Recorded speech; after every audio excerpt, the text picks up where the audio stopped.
Business Funding Now. This week's guest is Greg Harris, uh, a mortgage banker with Finance America. Um, we're going to be talking about how this pandemic has affected the housing market today. So tune in, share, like, comment, and I'm pretty sure this information is going to be very valuable. So, Greg, how you doing? I'm doing well, given the scenario. How about you? I'm doing good, considering all things. Yeah, I'm doing really well. Tell us a little bit about yourself. How long you've been in the real estate industry and finance, or a mortgage banker? Okay. So I first started in mortgage banking was back in 2006, right at the cusp of the peak, right before the crash. I started working over at Chase Bank over here in Southern California in an area called Santa Clarita. And things were going well until it wasn't.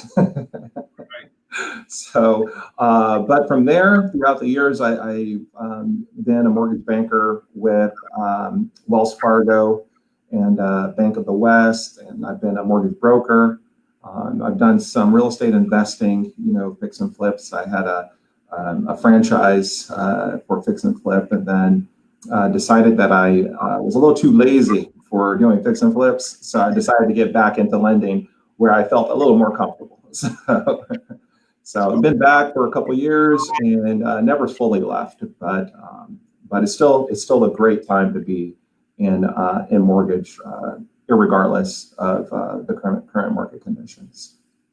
Okay, so we're just going to dive in, have a conversation. So we want to get the people the information that they need to survive the current market, and the jobs, housing, everything is affected by this by COVID-19. Right. So what does the current pandemic mean for the housing market?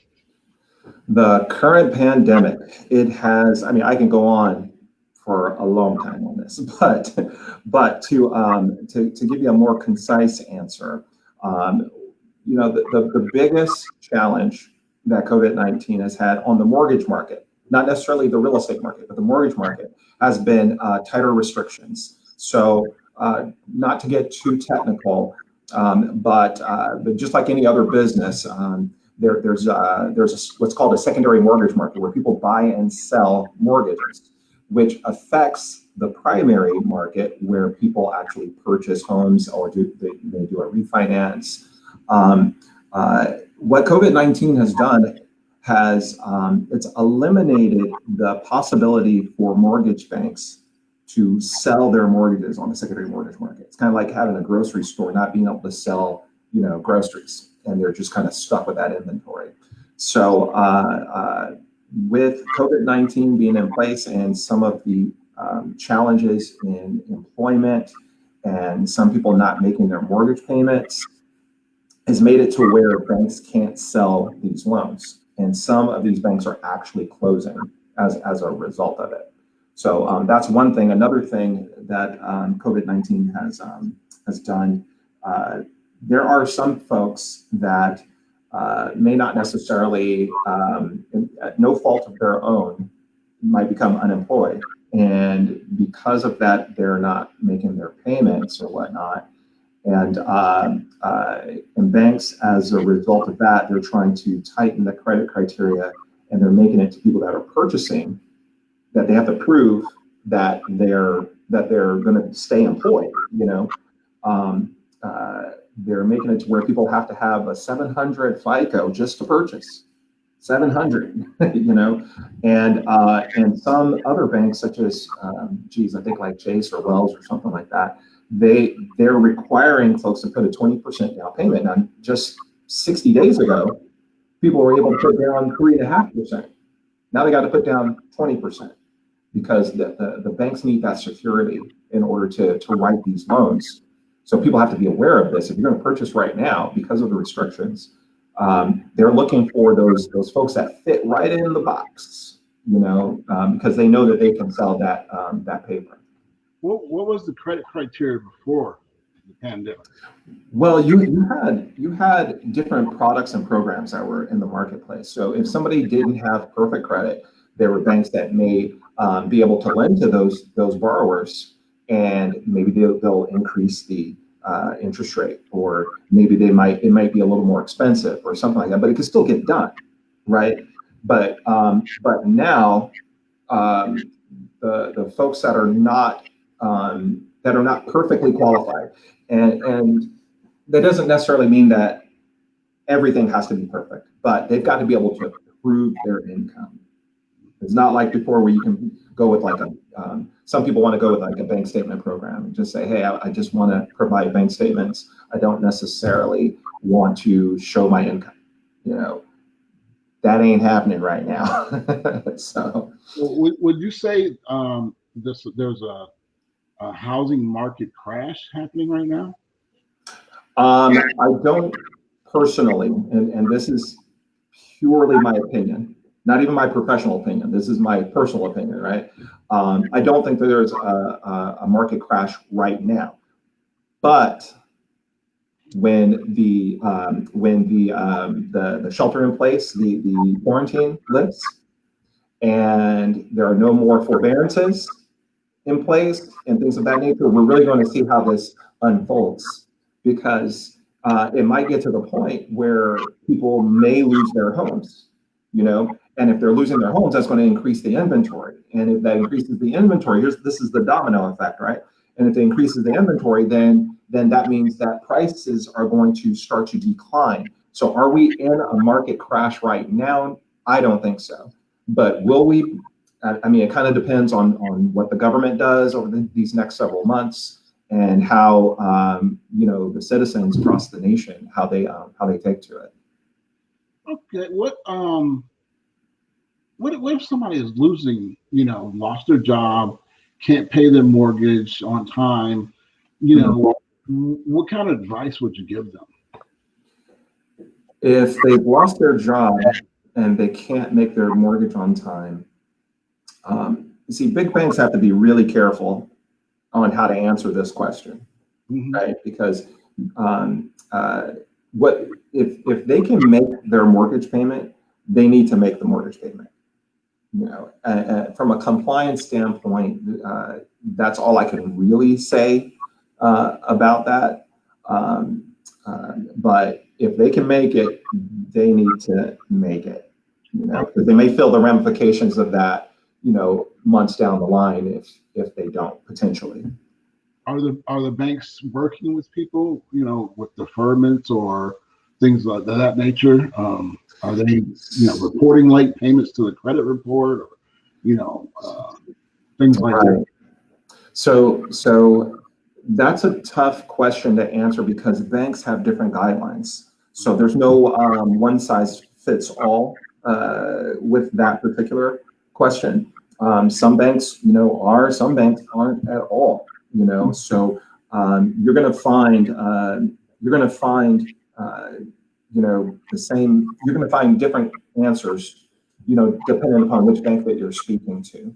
So the best thing to do, and again, banks have to be really careful, because the things that they say, people will hold them to that. And if it hasn't been vetted, or if it hasn't been approved and things of that nature, that can cause a lot of compliance issues. I mean, the mortgage industry is heavily regulated now, as a result of the 2008 crash. Right. So in this market, banks have to take a different approach than they did, in 2008. But they really need to talk to the bank and see what's available, because again, banks have different guidelines. Is this a good time to invest in real estate if you're able? Oh, it's always a good time to invest in real estate. Always. So it really just kind of depends on the goals of the client and the timeframes of the client. Many folks, some investors that I've worked with personally in the past, they wait for a crash. They won't invest during a regular market, and they only invest in a crash. So they watch the market like a hawk, that they look to see when the peak curves, and they're trying to anticipate the trough. So then that way they know exactly when to buy. So so for some people, that's where they want to be. There are other investors where this market is perfect for them because of their investment plan. So if they're looking for more inventory, they're not necessarily price sensitive, but they're inventory sensitive. They know there's a lot of people out of the game right now just because of the lack of mortgage products that are out there. So an investor really would need to know what their investor identification is and what their game plan is for their investment and their guidelines. As far as consumers are concerned, same kind of deal where it kind of depends on the individual. The exact same scenario where if somebody's really just focused on being in a certain area or having a certain bedroom bathroom count or a certain square footage count or whatever the case may be, now might be the time because there's less competition, potentially, so it really depends on the individual's guidelines, what their timeframes are, what their budgets are. Obviously, that would take a major. the budget's going to be the deciding factor. So. Okay, so you know what I do, and I do get calls from people that are looking for financing for real estate, and we worked on a few deals together. There's some opportunity, as you indicated there, for the right type of investor. I want to kind of give a criteria of what these banks are looking for if they're going to fund your investment deal. So let me make sure I got the question right. So you're asking what kind of criteria are the banks looking for new loans, regardless of whether they're investors or consumers? I mean, let's be transparent. We've had a deal that we couldn't get done. We had a couple deals we couldn't get done, and then there's deals that are getting done. And I'm not the professional in the mortgage space or in the real estate space. So if somebody's out there that's watching and they are, thinking about, want to take, advantage of this time and get some inventory, or what are the banks looking for? Is the criteria change that much for the investment? Are the investment? Oh, okay. On the investment side. Yes. So yes, things have changed. If you're a fix and flipper, for example, what was available 3 months ago, like matter of fact, I got off the line with a friend of mine who's in Georgia that called me about a fix and flip opportunity, and I was trying to connect her with somebody that can fund that loan, but the issue that she brought up was the person didn't have any experience. Now, one of the criteria of the banks, sometimes they want you to have, like if you're a fix and flipper, they want you to have like 5 flips in the last 24, 36 months, and if you don't have that, you're going to have to go find somebody to partner with, other banks. There's a lot of people still trying to get into the fix and flip game. Oh yeah. But they have no experience. Have no experience. Are you saying that the only way they can get the resources for their fix and flips is to partner with somebody else that already has experience, or is there another option? If they're trying to get into the fix and flip business and they have no experience, I would feel more comfortable with somebody who has at least 3. We might be able to sell that, to the underwriter, at least 3, but generally around 5 over the last, 24 to 36 months was the guideline. And again, and I kind of digress there. That's what was going on several months ago, mm-hmm. where somebody might want to get purchase money and renovation budget, in their loan, all rolled in their loan or whatnot. So some places aren't doing that right now. You're going to have to go and get a purchase loan, and then you might have to go get a private renovation loan, in some cases, dependent upon your loan to value. It's not, there's not a plethora of products out there right now. So will it change? I'm sure it will. Yeah, when you say products, you're referring to banks that are lending for that particular product, right? Yes, banks that have a loan for, say, fix and flip. See, I had another one where a person was buying they were buying, it was like an auto shop place, but they were going to tear it down. And the realtor is a good friend of mine, and she referred it to me. And they were going to put up like 48 units, there. And they wanted like a 75% loan, right? So just in general, and it's multi-million, so you're jumbo, right? It's a jumbo loan. Having a 75% loan is not prevalent right now.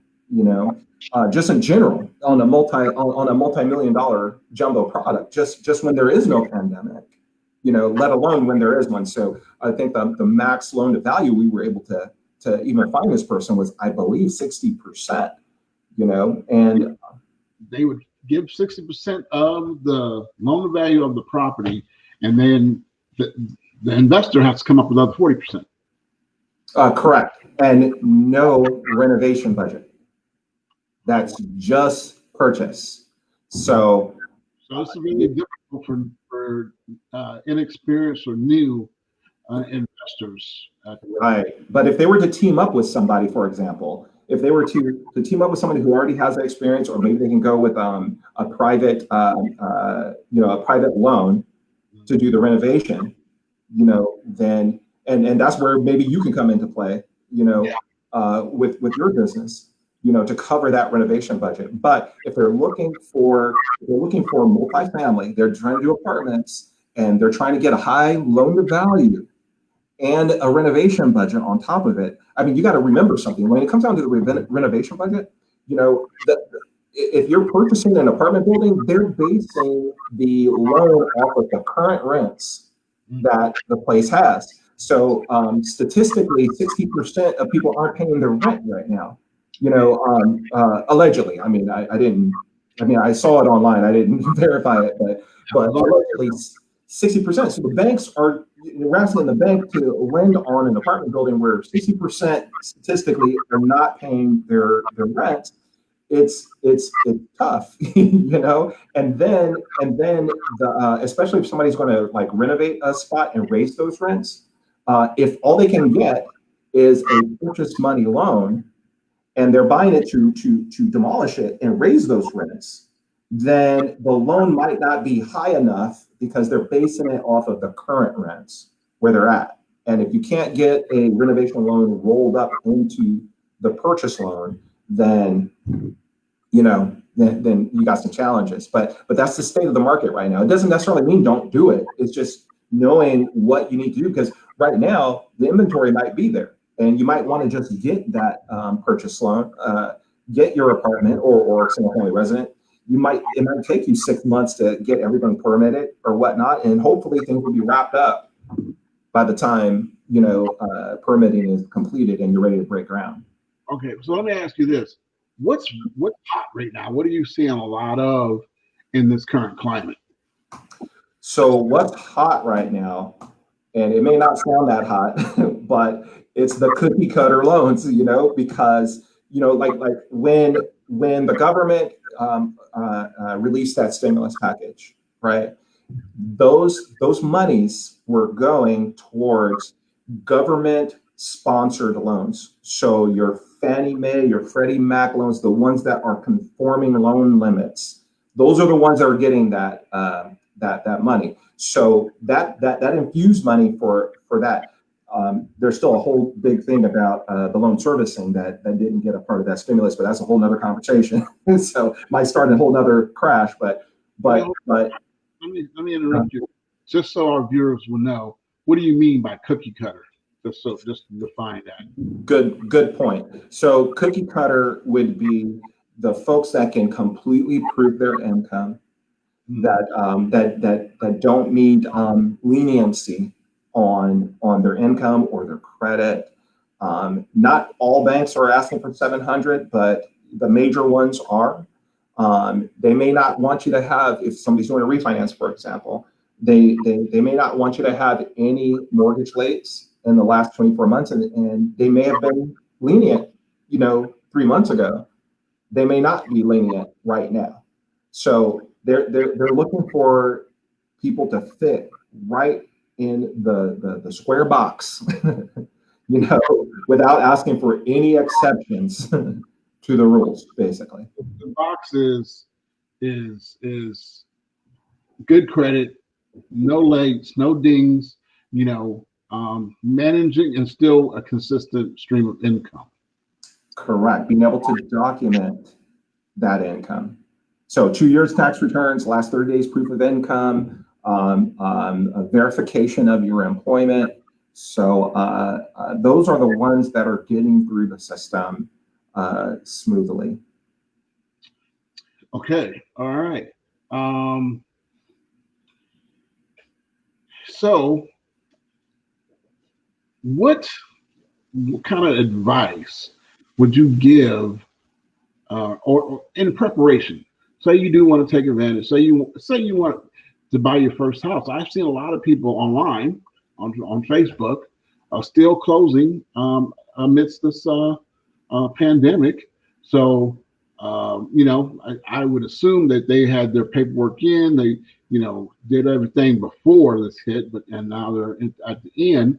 But there's still people out there wanting to buy a house. Right.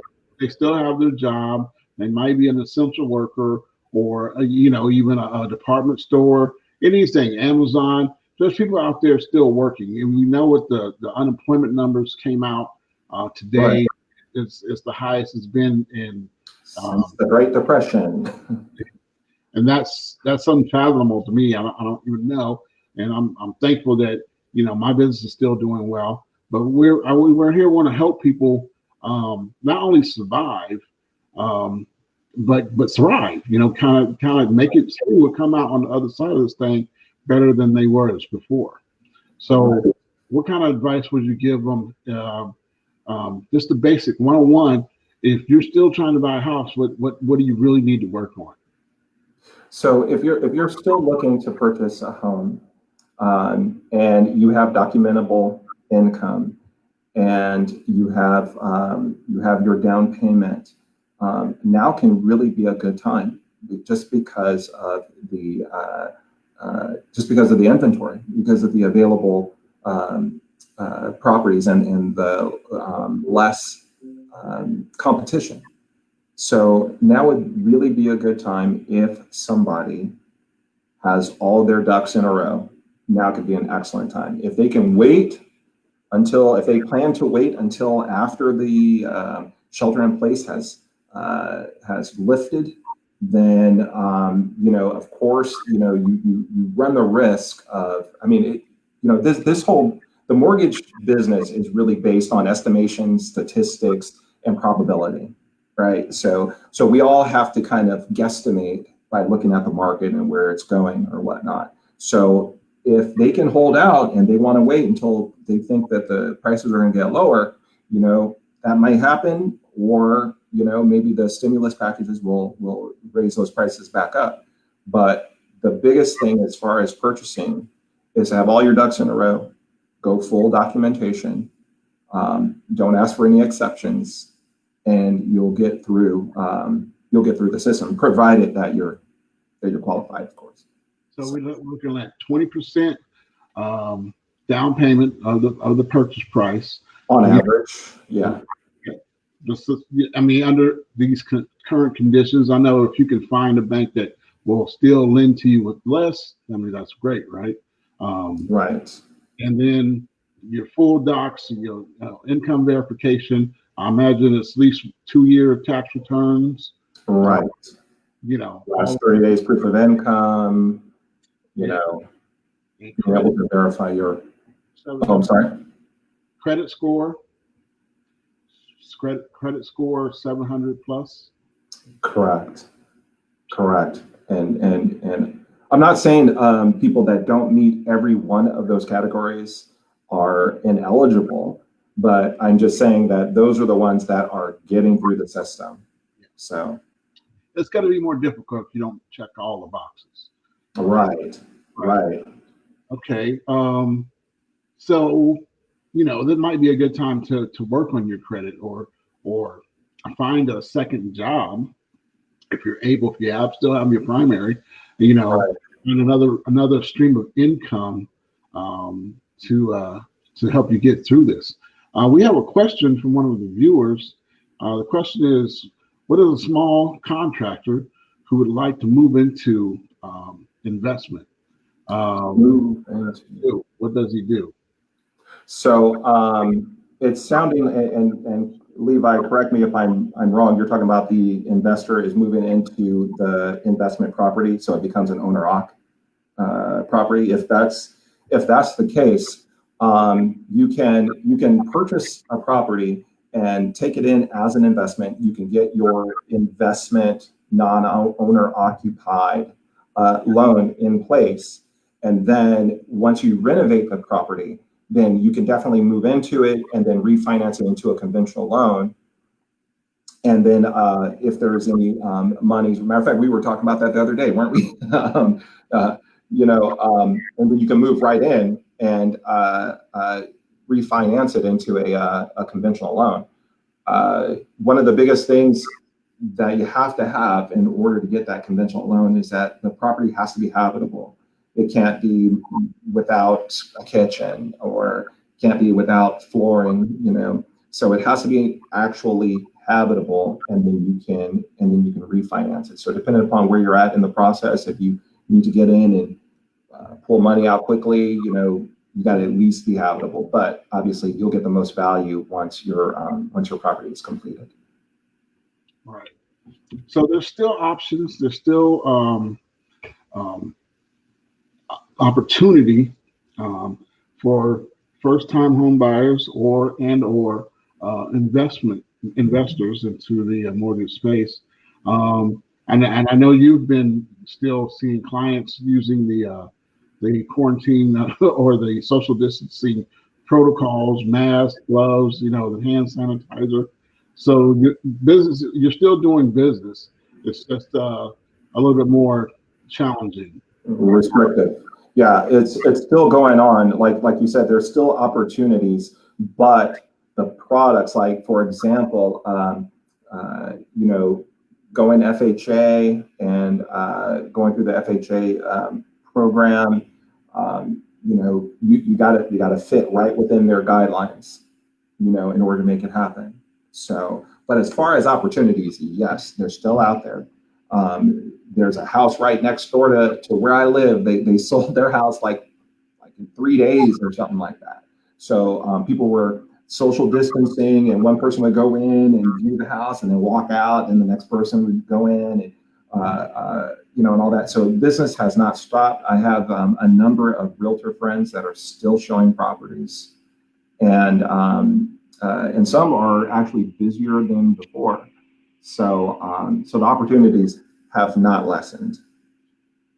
Okay, so we're almost out of time, but I want to answer 2 more questions, and then you can have in your closing remarks. Levi has another question. Do you have to live in it, or can you just fix it and flip it? If you're purchasing an investment property that is non-habitable, you can't purchase it as an owner-occ transaction. So you can't buy it like you're going to live in it if it's not habitable. So it'll have to be a fix and flip opportunity. If you're looking to do a fix and flip, and I apologize just because I'm just trying to clarify from the question here. Just want to make sure I understand it properly. But if you're just buying a fix and flip, of course, yeah, you totally can just fix and flip it, and you don't have to move into it. You can buy it as a non-owner occ. You can get in there. You can get your renovation loan in place. You can get in there and you can do it, and you can sell it. So, but yeah, the biggest caveat is if you're trying to move into the property. Okay, I see your response now. So, okay, so how has COVID-19 affected you and your business? It definitely has. I've had a number of transactions that the minute that the quarantine took place and the ramifications of the secondary mortgage market made the loans undesirable to some, and they decided to wait. I have some that wanted to take advantage of the lower interest rates because they started to infuse the market, from the stimulus package from the government. And all of a sudden, they're like, hey, I think now it's time to pull the trigger. So in this business, we've got to really adjust and shift with the market. And this isn't going to be the last, crash, that we're on the precipice of. But it's not going to be the last crash, and we got to be able to adjust and to shift. Not just me, but your business, the borrowers, and buyers. They just got to shift. They've got to shift with the market. Absolutely. I want to thank you for your time. Thank you for giving us a bit of information. I know it was a lot to take in a short period of time, but as always, I like to tell my clients, if you got all the basics covered, you still got a roof over your head, you still have income coming in. This is the opportunity, and whether it's to get additional funding, get your credit in a better situation, so you can make these moves even during this time. And if there's something that you need, and I mean, we're getting a lot of people calling us about refinancing their home so they can get some of that equity out. And some we're having some good luck with some, and some not so much due to different restrictions because of the COVID-19. But we have to use all our resources. Right. We have to use all our resources. We have to be proactive and getting through this and getting in a better position when this is over. It's what I try to tell my clients. And I'll give you the last word. Well, thank you for having me, number one, Jeremiah. And the other thing is that, this is temporary. This is not permanent. Will there be adjustments in the marketplace for mortgage and real estate because of this? Absolutely. But we're going to have a new sense of normalcy, and these more leniency in the loans will come back just like they did last time. They always do. All of this is cyclical. Major crashes happens every 10 to 20 years in the real estate and mortgage market. So and it's going to happen again, but you just got to be prepared for it. And of course if any of your viewers would like to get any additional information or anything like that, feel free to shoot them my way, or you can set up a conference call or something like that. So if anybody has any additional real estate questions or wants to have a deal that they want to see if they can get, they can go to Business Funding Now, submit an app. 90% of our real estate goes to Greg, so he'll be able to answer your questions, and he usually gets in direct contact with you. To see what you need to do, or if you can get your pre-approval on whatever type of real estate deal that you happen to have, if it's refinancing, or if it's a first-time home buyer, or if it's investment, fix and flip. So we have the resources that try to help those people that are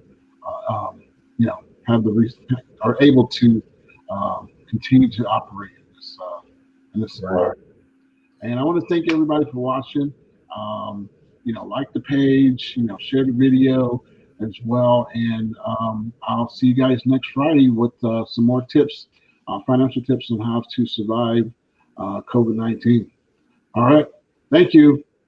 Bye.